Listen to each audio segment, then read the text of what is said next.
Hello everyone, my name is Farnam and today I'm going to be presenting the webinar entitled Shift to Zero Emission Aviation. We're going to talk about one of the advanced technologies in recent days, which is electric aircraft technology, but more importantly we're going to focus on the design of electric motors required to achieve this goal, to create this transportation system, which is very sensitive, very complex, and as a result, during the design process, we have to consider so many aspects. There are so many interrelated combinations of the parameters, but here, since we're gonna only focus on the electromagnetic performance in order to see how electric motors can be created for this advanced application and what are the constraints will be. Here in agenda, we're gonna first present an overview on the electric aircraft technology, its benefits, and how it can help us to create a better future, and how it can bring more reliability to future transportation system.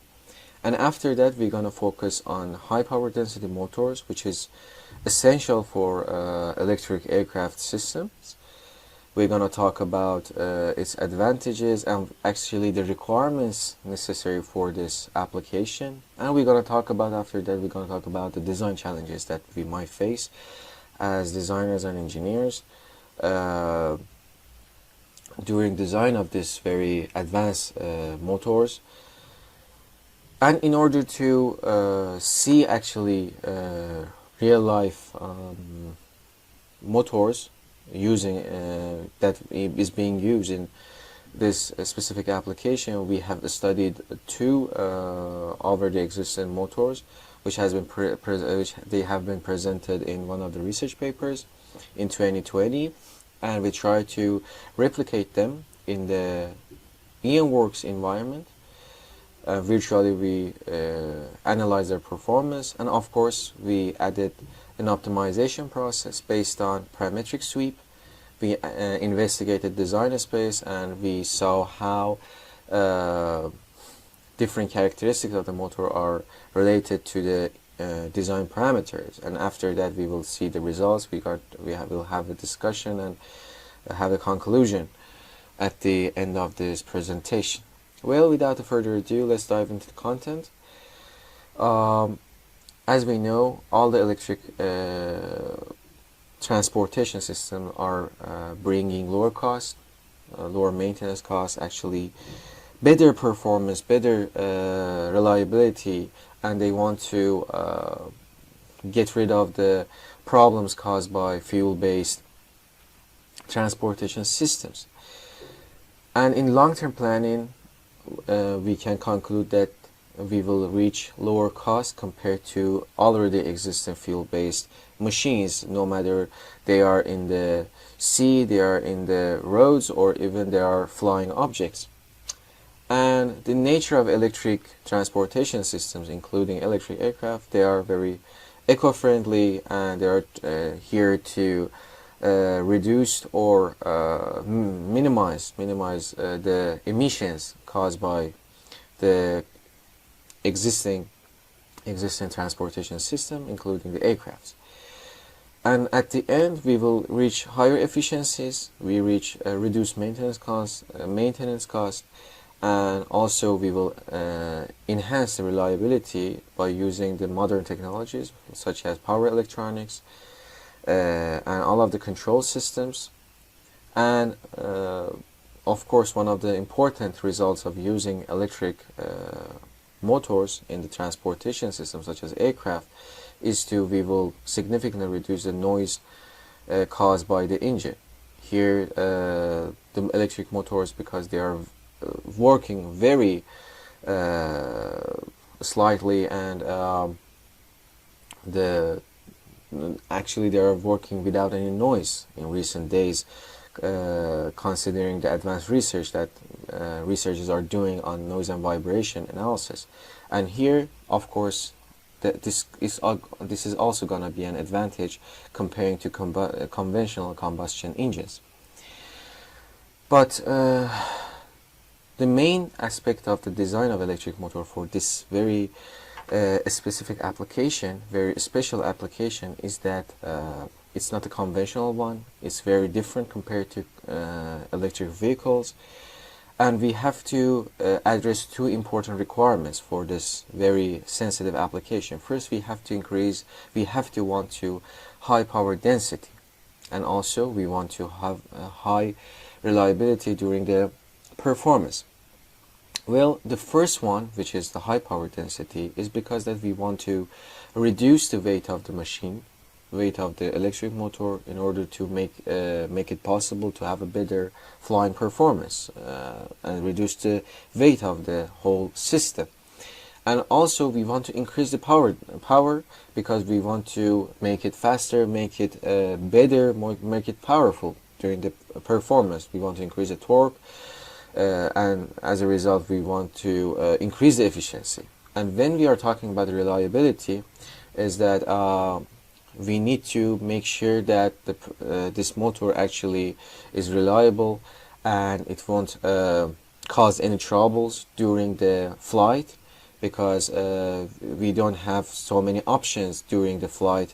For instance, you cannot stop flying in the middle of the air, but in electric vehicles you just can pull the car off out of the road and just stop the car and see what is going on.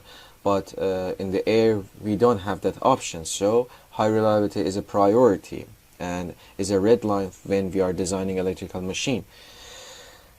And by considering these two important aspects, alongside all of the consideration that we can have during the design, permanent magnet machines actually are providing high efficiency and high power density compared to their rivals and existing topologies in the industry. They are providing high efficiency and also better control. We can have a better control in their performances. And also we have to consider that since we are talking about a high power density and high reliability machine, we can do some new things. We can propose new changes in the design where we can use new and advanced materials, and we can also optimize the design in terms of a structural shape and the design parameters. For instance, we can adopt new materials with that can help us actually to reach better performances. And as I mentioned, since this application is very sensitive, we can consider new technologies in order to make it reliable, more reliable, make it have a higher power density and reach their goals. It is very important to make sure that we will achieve these two red lines.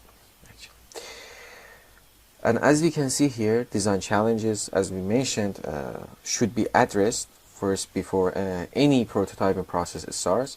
So the simulation is very important, so we have to provide a accurate and fast simulation software. We have to have a good environment to do such an analysis.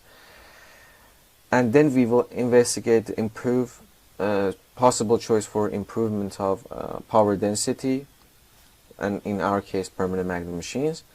And also we're going to try to reduce the machine weight and size, because power density is equal to the power divided by the weight caused by the whole design aspects, such as design materials, iron, and the iron that we are using, copper or aluminium, and also permanent magnet. And also we want to have a compact structure because, as we know, we want to reduce the size and we want to make it reliable. And in order to achieve all of these requirements and study targets, we can do a parametric optimization where we try to analyze the design space based on the different parameters, one at a time actually. We want to see that how parameters are affecting the output performance, and as a result, at the end, we can find the best combination out of them and say that, yeah, this is our optimized design. So in order to achieve that, our company EMWorks actually providing very reliable, very accurate software environment in order to achieve these goals. We have Motor Wizard, which is mainly targeting the initial design, initial step of the design process. We can use template-based motor design options in order to fastly calculate the performance of the machine and estimate the initial dimensions for the machines for the permanent magnet that we are designing, and then we can use EMWorks 2D for in-depth 2D analysis and simulation. And also we have EMS, which is magnetic and electric field 3D simulation software. Can help us to dive even more deep in the design process and see how performance of the machine will be. And combining all these environments actually will make sure that the design process will finish good and the results will be reliable, and we will achieve the best performance possible. And in order to investigate the whole design by using EMWorks 2D, we adopted two topologies mentioned in one of the recent research papers, and these two motors specifically have been designed for electric aircraft application and technology. As we can see here, we have two models. The first motor is called Model 1, which has 6 slots and 8 poles, and the second one, which is called Model 2, consists of 12 slots and 10 poles, and based on these combinations, both will bring us output power of 10 kilowatts. They're gonna rotate in the speed of 9,000 RPM, and they will give us the rated torque of 10.61. As you can see, although we have adopted two different pole slot combination, the result will be equal, and we'll see that actually how this different poles and slot combination can help us to reach these goals, reach better performances, how we can change the parameters in these two designs to reach even better performance actually. And here, as we can see here in the right hand side, we have a table that the dimensions have been compared. One interesting observation that we can have is that the current density used in this electric motors is very large compared to conventional machines. In conventional electric motors, for instance, for electric electric cars, actually we usually adopt numbers between 5 or 6 ampere per square millimeter. But here we selected a very high number, a very high value, which is showing that by using this value, by adopting this value, we can reduce the size, because it directly, the current density actually directly can affect the size of the machine. By adopting higher current density values, actually we can reduce the size of the machine. And on the other hand, on the left hand side, actually we see that there are some differences between the design parameters and geometric parameters of the studied permanent magnet machine in Model 2 and Model 1. And also, one important thing that we have to consider during the design of these machines, as I mentioned earlier, is the material, because when we can use better materials, definitely it can help us to achieve better performances. And in terms of designing a permanent magnet machines, we're definitely gonna work with two important materials. First is a permanent magnet. The second one is the iron core, iron material.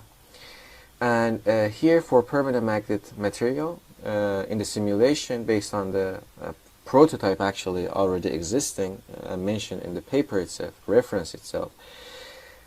They use samarium cobalt as a permanent magnet machine that will give us a 1.12 Tesla resonance flux density, which is very good, and also it can help us to operate in higher temperature compared to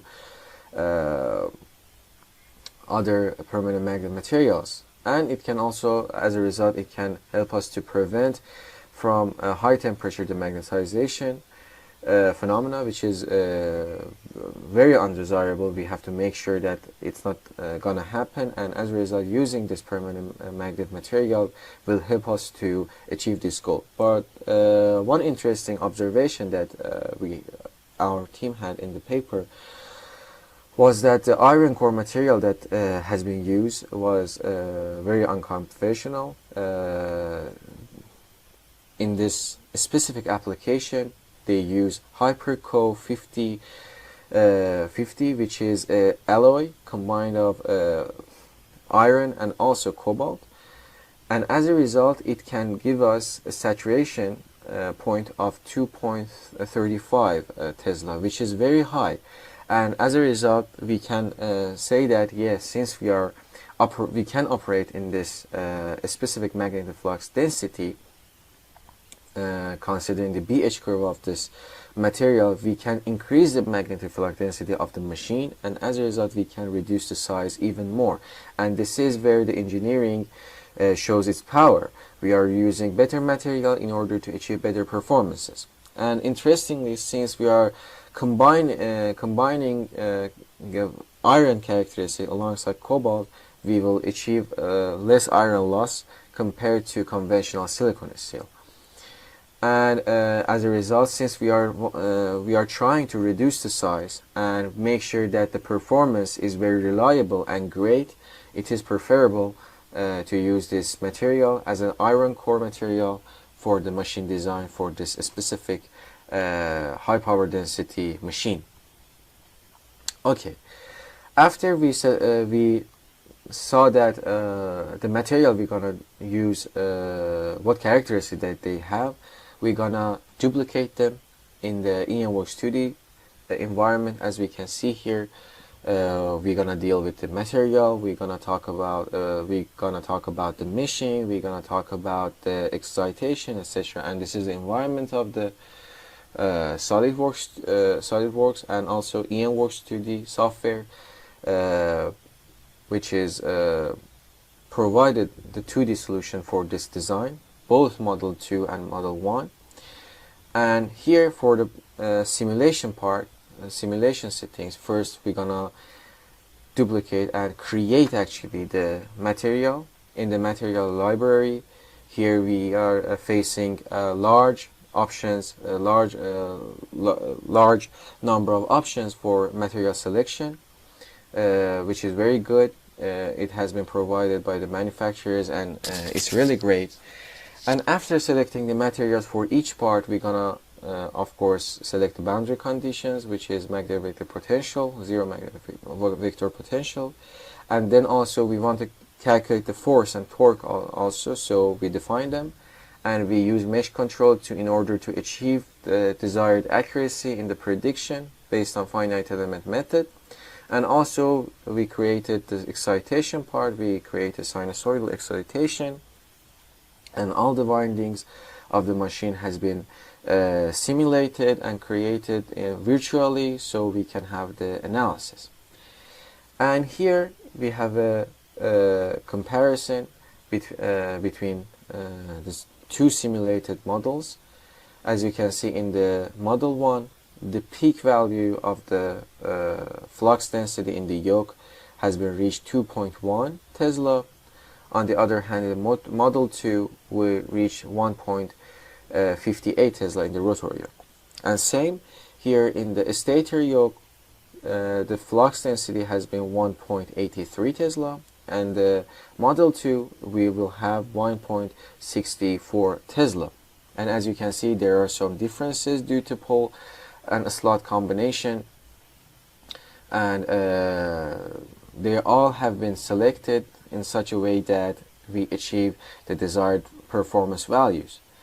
And as you can see here, by capturing the waveform of the torque in the actually maximum torque per ampere operation point, the Model 1 and Model 2 has their own average torque and ripple rate.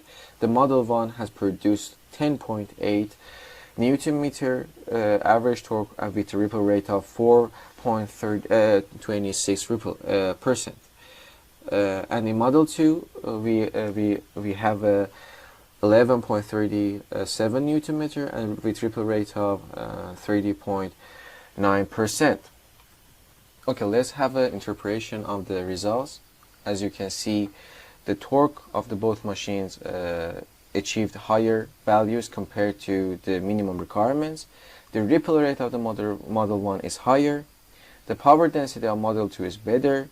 And also the flux density, as I mentioned in the flux distribution graphs, actually is between 1.58 Tesla and 2.1 Tesla. And the saturation flux actually used for the iron material that I mentioned, HyperCo 50, is 2.35, which, as you can see here, the operation point of the magnetic flux densities are below the saturation point, which is desirable. But although we have a great initial design, the iron core material is not fully used, and as a result we need to conduct optimization process in order to reduce the mass, because the target here in the high power density is to reduce the mass and reduce the volume while we are increasing the power density. We are increasing the torque values, and during the optimization also we should guarantee that the minimum torque requirements has been achieved, and while we want to reduce the ripple rate. And in order to do this study, three main steps has been adopted. Three parameters has been studied by using parametric sweep. The first one is the pole arc coefficient, which is related to the magnet ratio of the magnet to the pole arc, and also the back yoke of the stator and rotor, which we'll study, where we see that how these parameters can affect the ripple rate and the torque of the machine while we are changing them, because we want to reduce the size of the machine, mass of the machine. Well, in the sensitivity analysis that we have, in the parametric sweep, in the parametric optimization that we are seeing, as you can see here, in the left hand side we have the torque, and in the right hand side we have the ripple rate. By varying these values for pole arc coefficient, actually we see that by increasing the pole arc coefficient we can reach higher torques. But note that we want to keep torque in the desired value, which is 10.6. Okay, so in other terms, now we can fix the torque and reduce the ripple rate. And here, this is what we have here. As you can see, we reduce while we wanted to keep the torque value in the 10.61. We want to reduce the torque ripple, and also we wanted to use less magnet volume, so they all gonna affect the final mass. And here we achieved the very interesting point, which is actually the local minima of the curves for both Model 1 and Model 2. And here, as we can see here, the optimal pole arc coefficient of the two machines is 0.94 and 0.9017 for respectively Model 1 and Model 2. And as I mentioned earlier, we want to reduce the size of the machine. So now let's move forward. Here in the rotor back iron, which is the part that actually we are using in order to make the design more compact, and by selecting proper values we can reduce significantly the size of the machine, the weight of the machine. And we have done it, we have done the studies exactly the same. We wanted to keep the torque value above the 10.61, and why we want to reduce the torque ripple rate. But since the iron is, we want to reduce the rotor back yoke thickness, effectively we want to reduce the weight of the motor. So we started to keep the torque above 10.61, but we want to reduce the value of the rotor back yoke thickness from 8 to 2 to values 3 or 2, and we stopped the we select the value for rotor back iron in this area. The optimal rotor back yoke thickness is 5.5 and 4 millimeters respectively for Model 1 and Model 2. We have conducted the same idea here for a stator back yoke, and we reached these values, and as you can see here, the torque value, the average torque was above 10.61. The ripple rate also we want to reduce it. And one interesting observation that we can have for Model 2, by changing the stator back yoke, actually from 1 point, the torque ripple rate actually significantly increases. So this is the limit, and this is actually due to saturation effects that we can face when we are reducing the size of the rotor back. And as you can see, although in the machine design, in the machine formulas, we don't pay so much attention to these details, but actually they are directly affecting the performance. So rotor back and stator back both are very important parameters, and we have to consider them carefully during the design. And let's have a summary of the optimization. By using the parameter sweep, we saw that how parameters can affect the design, and also we can select a good combination out of them based on the sweep that we had, by observation and monitoring the changes of the variable objectives, including torque and torque ripple rate, and focusing on the mass because we want to reduce the size and mass of the machine in order to increase the power density. And this is the newly obtained optimized design. And here we have a comparison between the initial Model 1, initial Model 2, and optimized Model 1 and optimized Model 2. As you can see, the weight of the stator for in the two models actually has been reduced significantly in optimized solutions. And the same here goes for rotor, because we directly reduce the rotor back yoke and stator back yoke thicknesses, and as a result we use lower weight, lower iron, and lower weight for the machine. But here we increase the magnet volume in order to have better torque characteristics, so it was a very great trade-off. And as a result, in the end, as you can see here, the total mass has been significantly reduced, giving us a higher power density compared to initial one. Well, let's have a brief overview of the results. Machine with the Model 1 can reduces more mass comparing to Model 2. The total mass of the optimized Model 2 is less than is of optimized Model 1. The optimal iron core back yoke of optimized Model 2 is less than its of optimized Model 1, and the only advantage of the machine one is the lower operating frequency, so less iron core. It's very important because, as you can see, we adopted lower number of poles in the Model 1. We had 8 poles, but in the Model 2 we had 10 poles, and as a result, based on the same operation speed, the frequency needed for the 10-pole machine will increase, and as a result it can produce higher iron losses compared to 8-pole machine, and this is the only advantage.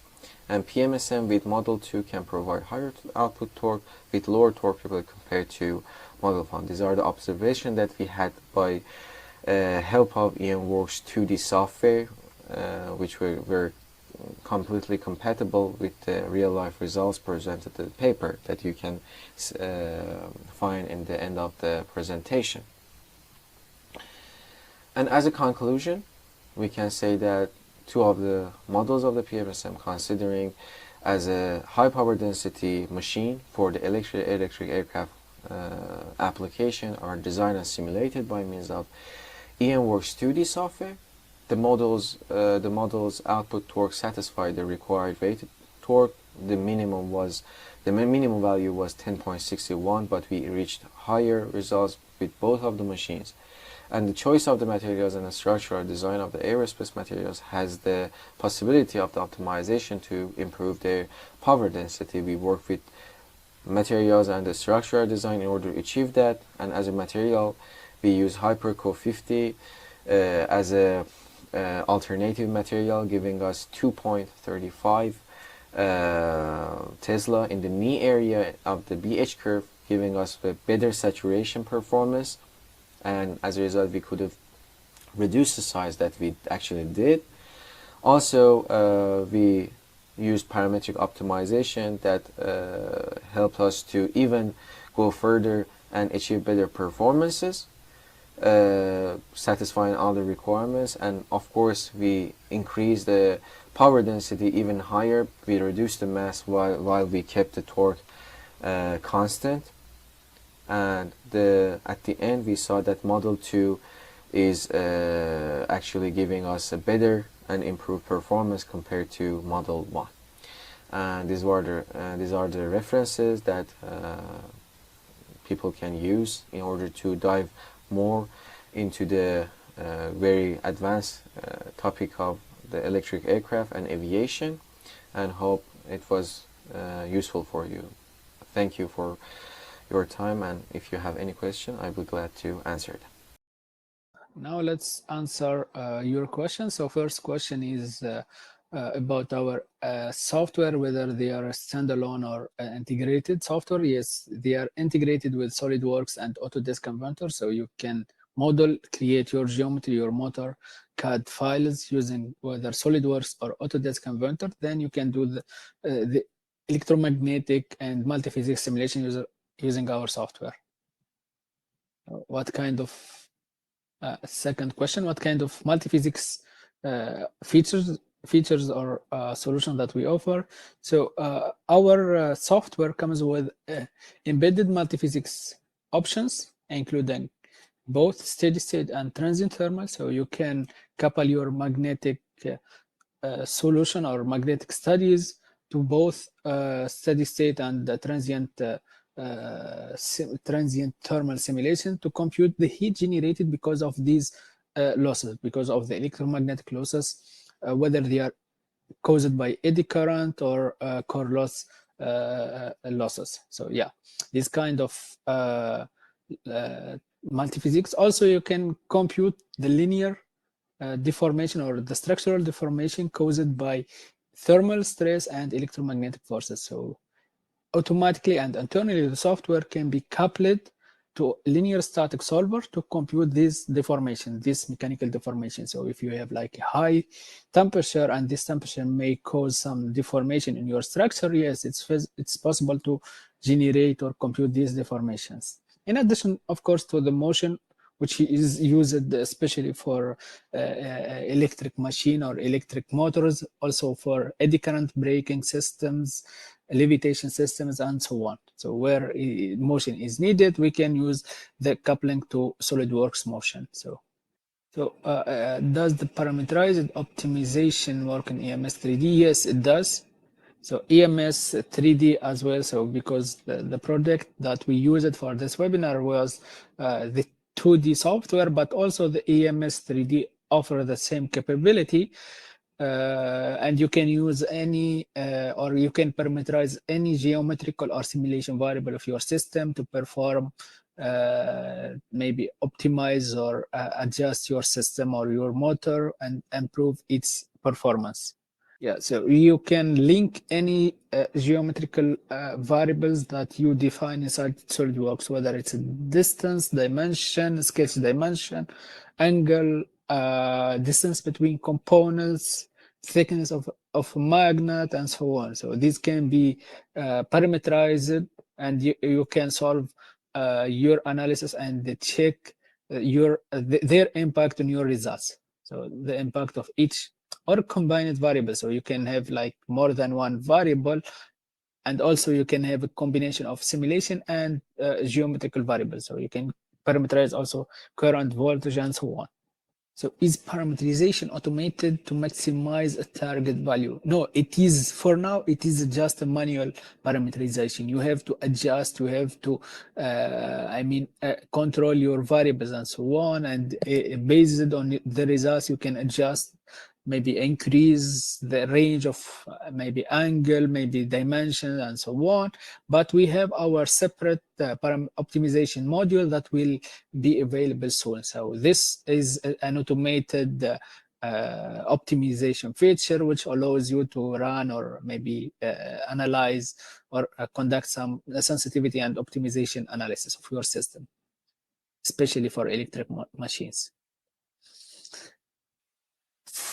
Another question is whether we offer like a motor solution, I mean a dedicated motor software for a motor. Yes, we do. So we have Motor Wizard, which is dedicated for designing and simulating electric motors. So for now it contains BLDC, synchronous machine, and SRM machine. So whether you can the user can define his own inputs, his own parameters, then based on this parameter, the software will generate a motor. So there is like predefined templates, typical templates. The software automatically creates the geometry, and you can choose what type of analysis you want to conduct. So the software will simulate, including maybe analysis, including performance, analytical calculations, no load, on load, DQ, inductance analysis, and so on. On load analysis as well. The simulation, I mean, for this current, there is a question: was simulation results compared to experimental results? For this current benchmark, it was compared to a reference. An article, so there was like a published results in an article, and those results were compared to that article. So the error between our results and the article results was less than 5%. And this is maybe due to some differences in geometry, because we did not duplicate exactly the same geometry, but it's very close. That's why we got maybe 3 to 4% difference, but it is a very acceptable results.